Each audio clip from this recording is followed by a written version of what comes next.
International Airport o MCIA bilang Asia's Airport of the Year sa ginanap na TDM Travel Trade Excellence Awards 2025 sa Singapore nitong Martes. Ginawara ng MCIA sa pangunguna nito sa isang inisyatiba na mapabilis ang parehong domestic at international transfers.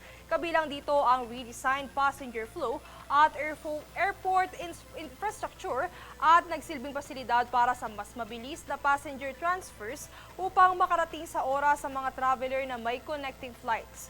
Sa kasalukuyan ng MCIA ay nagsisilbi sa 25 local at international airlines na may average on-time rate na halos 80%.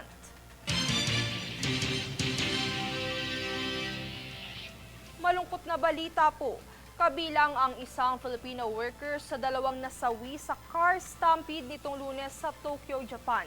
Kinilala ng Tokyo Metropolitan Police Department ang biktima na si Gladys Grace Rotacio Testado, 28 taong gulang na company worker. Nasawi ang biktima sa ospital matapos masagasaan habang tumatawid sa kalsada ng kotseng ninakaw pa umano ng suspect. Inaresto na ng Tokyo Police ang 37-year-old na lalaking pinaniniwalaang nagmamaneho ng sasakyan na nagresulta sa pagkasawi ng isa pang 81-year-old Japanese at 10 kataong sugatan.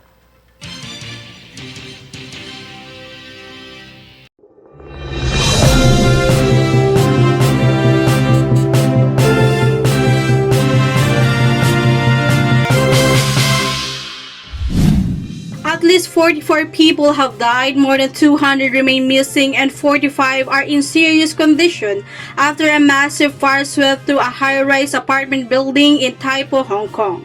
Authorities have arrested 3 construction company executives on suspicions of manslaughter linked to the presence of flammable materials in building. Chinese President Xi Jinping extended his condolences and urged local officials to carry out all necessary rescue operations to reduce casualties and losses.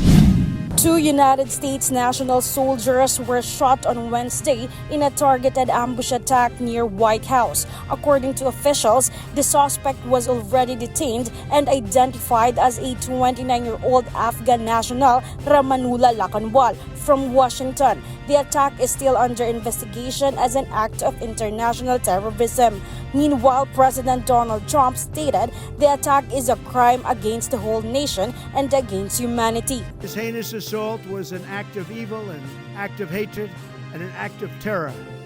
It was a crime against our entire nation. It was a crime against humanity. The hearts of all Americans tonight are with those 2 members of the West Virginia National Guard and their families. The love of our entire country is pouring out for them, and we are lifting them up in our prayers. As we are filled with anguish and grief for those who were shot, we're also filled with righteous anger and ferocious resolve. As President of the United States, I am determined to ensure that the animal who perpetrated this atrocity pays the steepest possible price. I can report tonight that based on the best available information, the Department of Homeland Security is confident that the suspect in custody is a foreigner who entered our country from Afghanistan.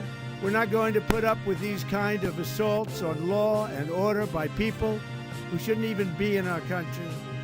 We must now re-examine every single alien who has entered our country from Afghanistan under Biden, and we must take all necessary measures to ensure the removal of any alien from any country who does not belong here or add benefit to our country. If they can't love our country, we don't want them. America will never bend and never yield in the face of terror. And that is why tonight I can announce that I have directed the Department of War to mobilize an additional 500 troops to help protect our capital city. We will make America totally safe again. And we will bring the perpetrator of this barbaric attack to swift and certain justice if the bullets going in the opposite direction have it already. Peruvian former President Martin Vizcarra was sentenced to 14 years in prison for his involvement in a corruption scandal dating back to his time as governor of the southern region of Moquegua. he had been found guilty of accepting $640,000 in exchange for favoring the companies in the awarding of public works contracts. The court also imposed a 9-year ban on Vizcarra from running for public office on Wednesday. However, Vizcarra said he will appeal the verdict, insisting that the impeachment and prosecution were politically motivated.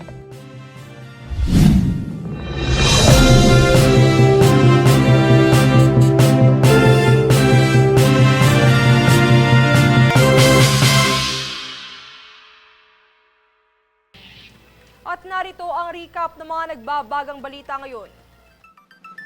Sa ulo ng mga balita, MMDA naghahanda na para sa Trillion Peso March Rally. Ilang issues sa pabahay, tinalakay sa plenary debate ng panukalang budget ng DHSUD. DA, pinagpaliwanag ang importers sa mabagal na pag-angkat ng pulang sibuyas.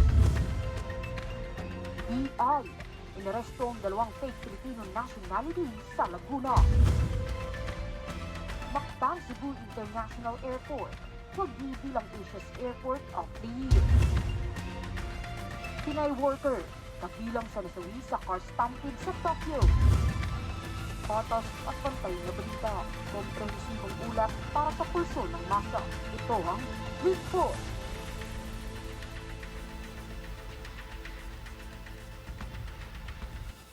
Yan ang pinakamainit na mga balita ngayong araw. Manatiling nakatutok sa aming mga ulat at updates sa aming Facebook page, facebook.com/Golden Nation Network. At mag-subscribe sa aming YouTube account, youtube.com/@Golden Nation Network. Ako si Princess Castro at ito ang Newsforce.